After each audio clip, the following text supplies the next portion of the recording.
Transportasi umum DKI dibatasi. Dialog kita lanjutkan kembali masih bersama Kepala Dinas Perhubungan DKI Jakarta Pak Safrin Liputo. Pak Safrin, untuk MRT tadi jam operasionalnya dibatasi juga dari jam 6 sampai jam 6 sore ya? Jam 6 sore, 12 jam. 12 jam. Ya.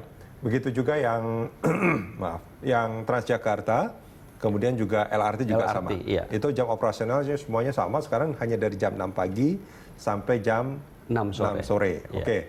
Kalau MRT itu memang rutenya cuma itu aja. Gitu. LRT juga sama. Ya. Tapi kalau untuk yang Transjakarta dari 248 rute, koreksi kalau saya salah, itu hanya menjadi 13 rute. 13 koridor utama saja. Oke, itu mana saja, Pak? 13 koridor itu Blok M Kota. Blok M Kota. Oh, ini yang pertama hanya ini. 13 koridor saja. Blok M Kota, Pulau Gadung Harmoni, Harmoni Kalideres, Pulau Gadung Duku Atas, kemudian Pasar Minggu Ragunan Duku Atas, Cililitan,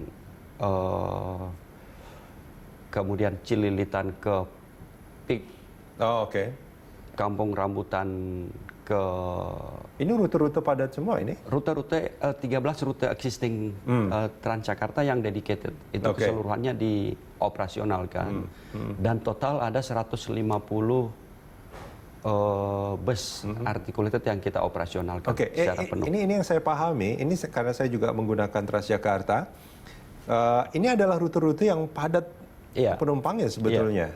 Nah ini bukankah dengan pembatasan interval itu juga akan terjadi penumpukan? Bukan kalau di busnya sudah dibatasi, tapi di halte itu akan ada penumpukan. Dan itu akan ada petugas yang akan membuat jalur antrian atau gimana? Iya, jadi sebelum penumpang berada di halte, ini sudah dilakukan counting oleh petugas. Oh, sudah ada counting. Jadi yang akan masuk ke halte sesuai dengan kapasitas bus yang akan datang. Jadi misalnya kapasitas bus yang akan datang itu bus kosong 60 penumpang, maka yang boleh berada di dalam halte hanya 60 orang. Begitu bus datang, maka 60-nya diangkut dan pergi. Kemudian masuk lagi antrian sesuai 60. Dengan Jadi ini yang dilakukan pengaturan sehingga jarak antar warga, apakah itu di dalam halte maupun di dalam bus, itu tetap sesuai dengan rekomendasi WHO. Itu di halte pertama. Iya. Tapi kan dia berhenti di tiap halte. Artinya kalau bus yang pertama ini sudah penuh, ketika dia sampai ke halte kedua dia tidak akan buka pintu. Tidak akan ngangkut penumpang. Akan ada bus yang diperbantukan untuk mengisi di halte yang berikutnya. Iya, sehingga tidak ada. Artinya bus yang berikutnya itu bukan berasal dari halte awal ya? Halte awal, karena yang kita pertahankan adalah kedatangan bus itu setiap 20 menit. Jadi sekarang operasional Transjakarta semula 248 rute menjadi 13 rute.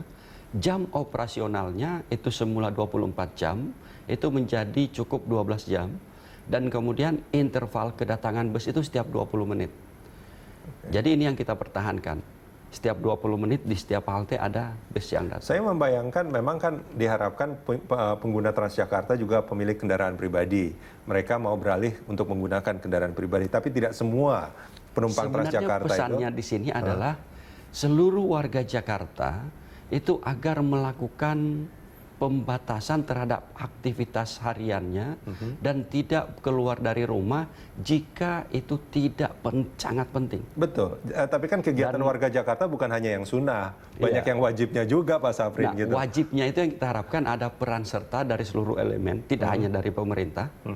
Pak Menpan sudah menginstruksikan sesuai dengan himbauan Pak Presiden untuk bekerja dari rumah. DKI sudah melakukan pembatasan secara ekstrim.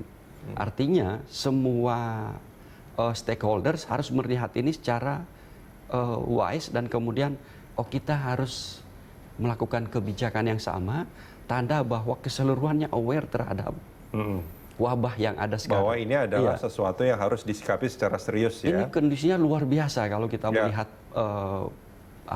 pertumbuhan kasusnya. Dan kita tidak ingin Jakarta itu seperti kota bahkan negara lain di dunia yang melakukan lockdown secara menyeluruh. Oke, setuju.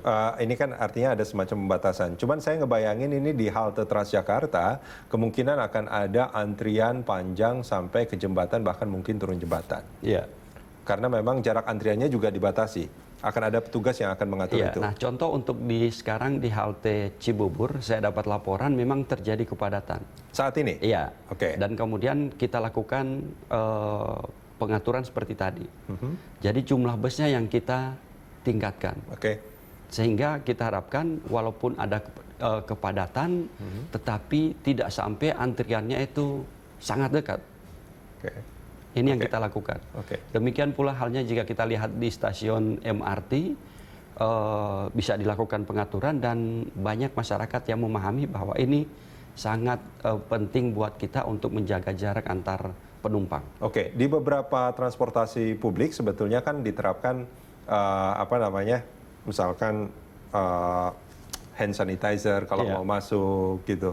Terus juga ada disinfektan yang disemprotkan. Apakah itu juga dilakukan di transportasi publik yang di bawah kewenangan Pemprov? Iya, di seluruh layanan kami, MRT, LRT, dan Transjakarta itu kita siapkan thermal gun. Thermal gun, kemudian kewajibannya adalah setelah calon penumpang didapati suhunya adalah di atas 38 derajat, maka yang bersangkutan tidak diperbolehkan ikut. Oke. Yang bersangkutan dipisahkan, kemudian akan dilayani oleh tim medis DKI. Selanjutnya artinya akan ada petugas medis yang akan tim medis untuk menangani itu. Apakah yang bersangkutan teridentifikasi ada tanda-tanda penularan. Nah, kemudian di setiap halte dan stasiun disiapkan hand sanitizer yang cukup. Ini yang kita coba lakukan, dan protap berikutnya adalah seluruh sarana, apakah itu kereta maupun bus, itu keseluruhannya setelah sampai di pool ataupun depo wajib dicuci dengan sabun dan cairan yang menggunakan disinfektan. Sehingga pada Jadi setiap hari ini akan setiap hari itu dilakukan. Cuci, Bahkan itu dilakukan sejak tanggal 4. Tanggal 4 Maret kemarin, setelah Pak Presiden mengumumkan tanggal 2, tanggal 3 kami kumpulkan seluruh operator angkutan umum Jakarta, kemudian itu sudah mulai dilakukan. Dan sampai saat ini protap ini, protokol untuk sarana ini terus dilakukan oleh seluruh operator. Kalau kita bicara soal 13 rute yang tetap eksis, yang tetap beroperasi. Itu kan berarti ada 235 rute yang di stop. Itu pernah dihitung nggak Pak? Itu jumlah penumpang di 235 rute itu berapa banyak sebetulnya dalam sehari? Memang kami sudah hitung bahwa total penumpang Transjakarta itu sekarang 1 juta per hari. Kemudian di 13 koridor ini total sekitar 500.000. Nah, yang 500.000 ini diangkut oleh 238 rute lainnya. Nah, kemudian untuk bus-bus yang mikrotrans yang sekarang digunakan untuk ada total sekitar 69 rute. Ini keseluruhannya sekitar 1.700 bus. Kami BKO-kan ke kecamatan. Kami distribusi ke setiap kecamatan, ada 44 kecamatan. Kemudian setiap warga ada kebutuhan terkait dengan logistik ataupun kesehatan, maka bus ataupun mikrotrans ini yang akan kita operasionalkan melayani.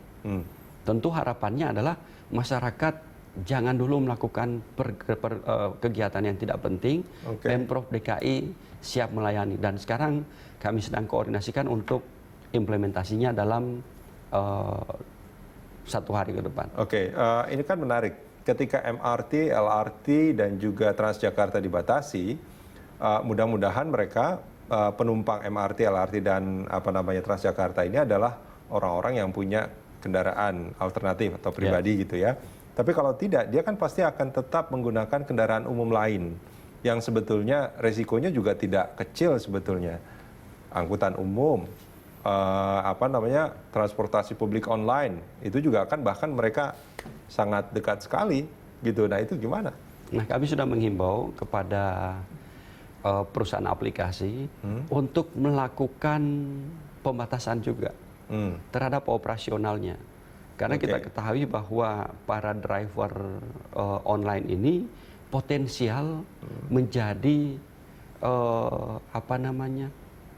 carrier dari virus ini.